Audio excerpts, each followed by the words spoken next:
of the Scotland Neck city limits for the Sherwood Drive area. I initially thought I would not be able to offer an opinion regarding the location of the corporate limits in that area.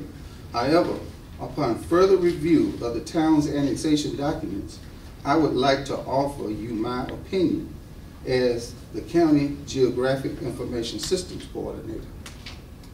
In my experience, I found that corporate limits typically follow some type of natural geographic feature, a street, right-of-way, or property tax boundaries.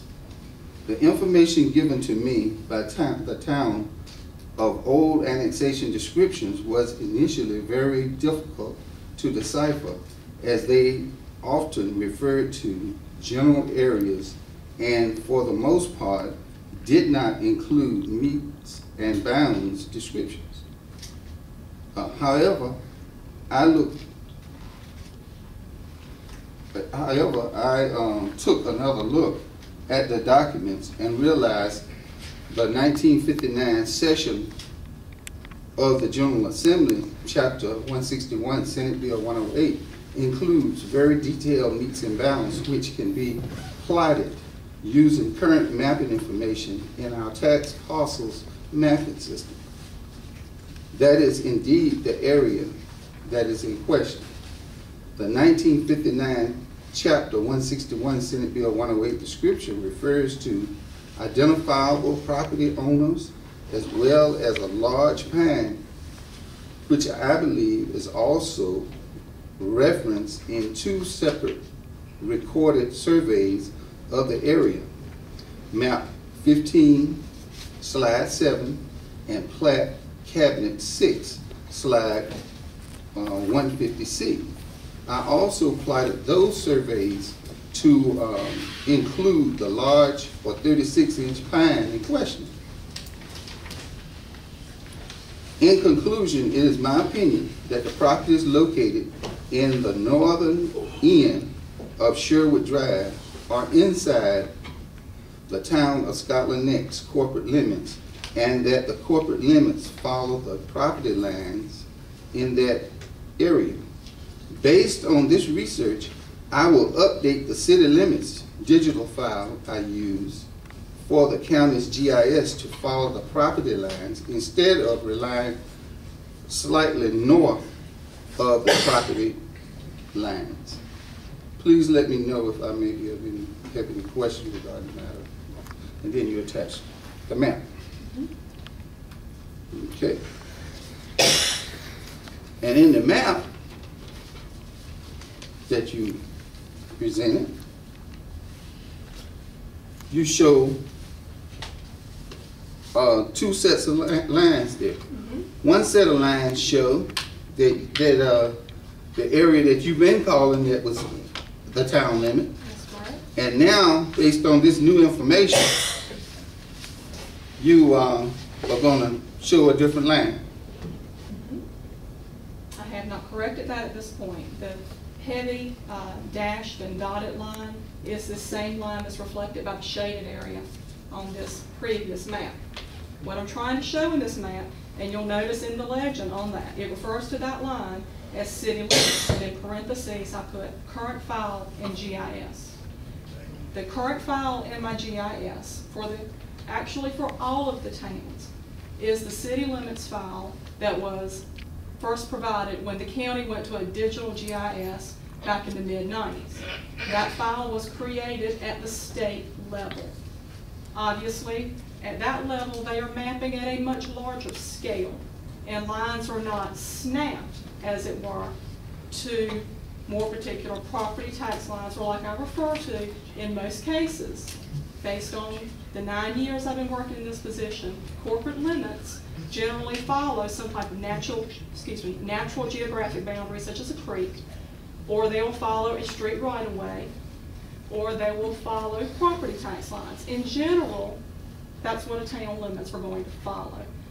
When these lines were created, my assumption is on the state level many years ago, they were mapping at such a large scale, they did not snap to such of those lines.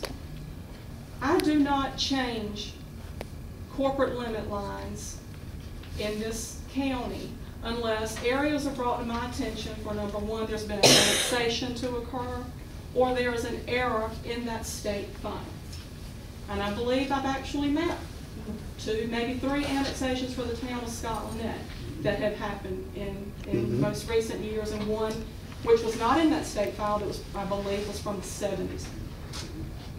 That is the only time that I touch corporate limits lines. And let me clarify a little bit as well as to why this GIS exists. It exists to assist county departments in providing services for the citizens of Halifax County.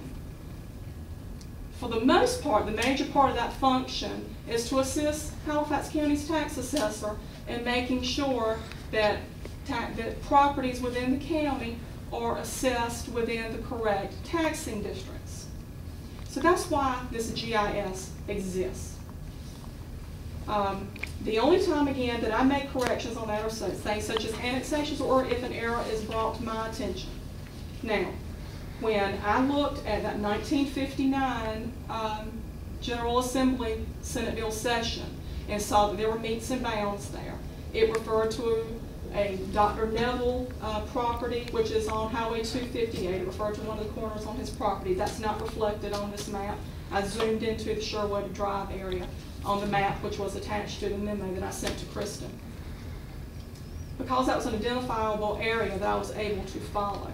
And then it went using meets and bounds, and one of the reference points that it went to was this large pine, which I again pointed out on that map.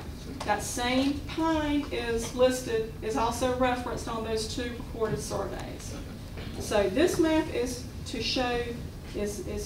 show how these 3 lines go back to that large pine and where that's located, or how I can best locate that within the GIS. Now, because I believe that this current city limits file in the GIS was mapped at that large scale and should really be following those property tax lines, it is my intention, and I was waiting for all of this to be over with before I make this change, but I will be making this change to the GIS because I believe I have the documentation to do such.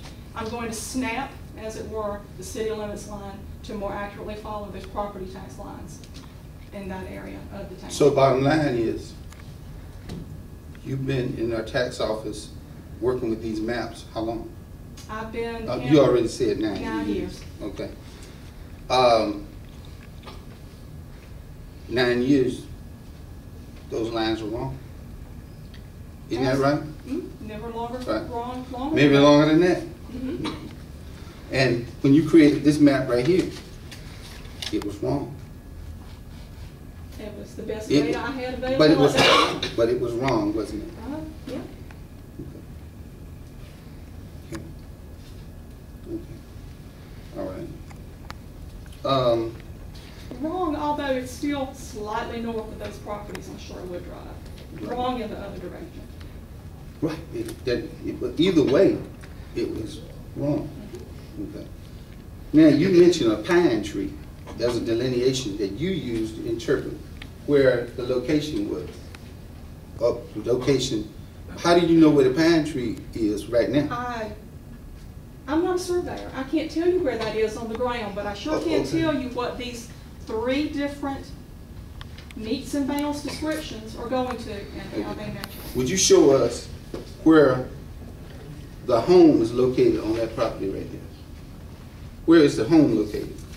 I don't have a map here that has the orthophotography on it, which is the aerial photography that shows you what was on the ground in 2004, which is photography the county still uses. But it is, from my recollection, in this general area right here. I have a larger map, but it's still, would you like me to pull that up? Wait, can I ask you a question before you go? Question is, do you know where the house is located on that property? I know where our GIS displays that house. Okay. I certainly Yeah, do. now you're going to get